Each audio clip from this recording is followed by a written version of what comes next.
Utang na loob, Ines. Tulungan mo si Lolong. Diyos ko, buhayin niyo po ang anak ko.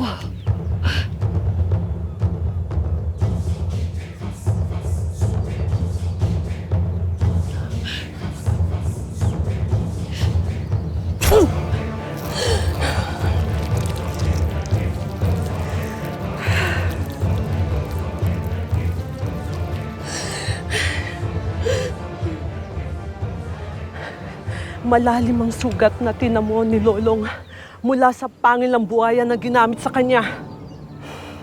Kaya napuno ang kanyang baga ng dugo. Kaya to hirap huminga. Pero ito'y tinanggal na natin.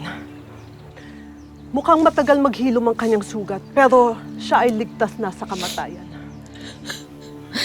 Maraming salamat, Ines. Aling Isabel, magpahinga na po kayo. Ako na pong bahala sa pamangkin ko. Salamat, Ines. Isabel. Isabel, wala kang dapat alalahanin. Hanggat nananatili dito si Lolong sa Isla Pangil, hindi namin siya papabayaan. Salamat, Elvin.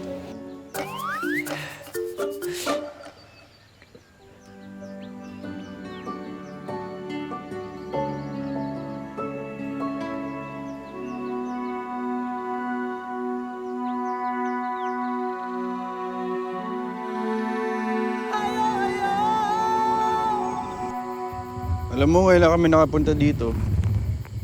Nila Chang Isabel, tsaka nila Boss Canor. Nakakalungkot nga lang na kailangan sa gantong sitwasyon pa. Oo nga eh. Pero naniniwala ako, Bok. Gagaling si Lolong. Gagaling ang kapatid ko. Naniniwala. Uy! Gulat naman ako sa'yo, Bok. Gulat din ako eh. Mga buwaya dito, mamumuhay ng tahimik kasama kami mga tubaw. Hindi panganib sa mga taong nakatira dito yan. Minsan nga nakakatulong pa ang mga yan sa mga mangingisda dito sa Isla Pangil. Ha? Talaga? Mukha naman. Hindi, inibago lang ako kasi masanay ako kay Dakila, di ba? May hindi ako kilala niyan eh. Baka... Parang si Dakila lang mga yan. Oo nga pala. Kailangan ko i-report itong nangyari kay Lolong. Kasi alam mo, naisip ko, baka mamaya yung mga atubano sumugod dun sa presinto, sila rin yung mga may kagagawa nito kay Lolong. Good luck kung makakapag-report ka. Walang signal dito. Kadalasan, kakaroon ng signal dun sa may tubig papuntang Tumahan pa. Doon pa? Layo nun ah. Di baka meron yan dito. May mahagip. Kanina may bar. Ayan oh. Meron yun. May ay, wala. Ay, ayun! Yun! Ay, nawala. Teka. Tap. Ayun! Ay, nawala. Ano ba yan? Tapos,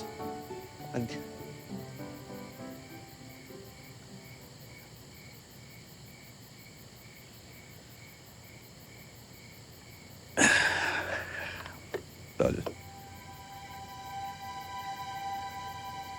Baka masyadong isipin yun.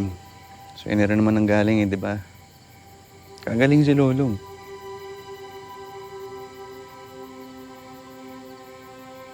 Di lang yun, Bok eh. Ano pa? Nadagdagan din yung mga kalaban natin.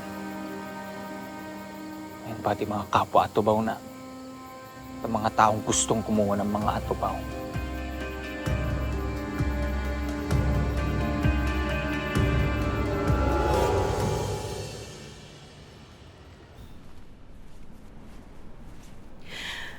Mabuti naman at discharge ka na ni Doc.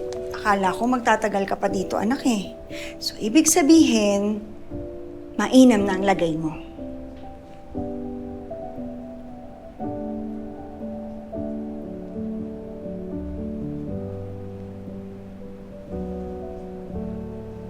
Nak, Okay ka lang ba? Hindi na natapos-tapos yung pagtutupi mo dyan eh. Baka naman may nararamdaman ka pa dyan sa loob mo, ha? Gusto mo magpa-check tayo kay Doc? Teka, tatawag ako. Hindi na po.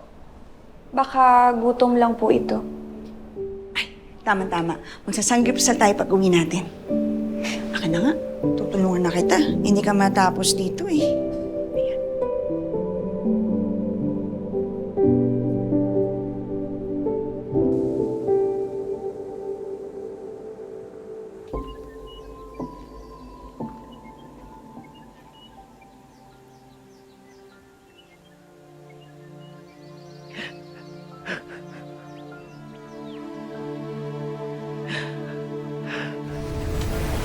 Chang,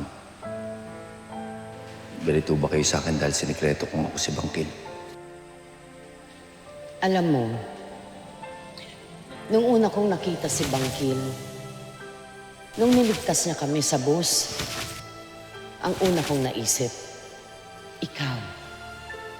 Isa lang ang nahihiling ko sa'yo, ha?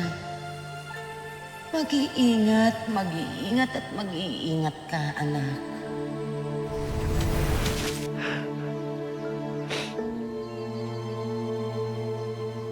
Isabel, manong tumahang ka nga. Pag narinig ka ni Lolong, lalo lang bibigat ang kalooban nun. Alam mo ba yun? Hindi ko lang kasi maintindihan ang nangyayari eh. Ang mga magulang ni Lolong, pinatay. Pati ang asawa ko. Ako rin ay kamutik nang namatay. Tapos ngayon, palagi na lang nalalagay sa panganib si Lolong. Palagi na lang may masamang nangyayari sa pamilya namin. Hindi ko alam. Hindi ko alam kung sinumpa ba kami ng kung sino. Pero parang gustong ubusin ang pamilya namin ng kung sinong masamang loob na yon.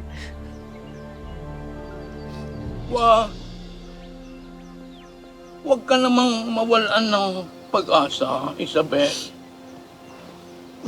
Ramdam kita. Dahil minsan nang nasubukan din ang aking pananampalataya. Noong bang panahon na lugmok ka dahil sa malalaking problema nangyari sa buhay ko. Pero, ganari lang ang gawin mo, Isabel. Huminga ka ng malalim. Hinga. Ayan. Pagkatapos, dahan-dahan mong ilabas ang lahat ng hangin na iyan sa iyong katawan. Iyan! Gagaan ang pakiramdam mo.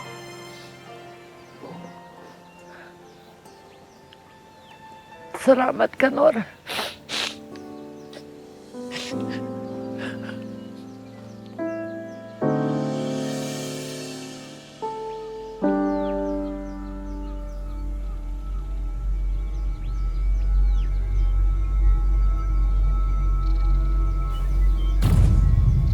Long?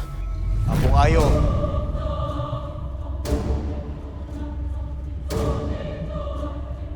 Ma'am Karina.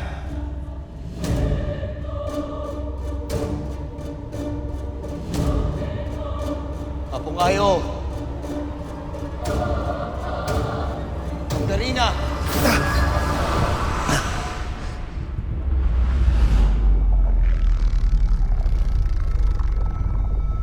Iyong ipinangako na walang sino man dadampi sa yaman nating ubta. Dahil dito, magsisimula ang bagsik ng kapalaran!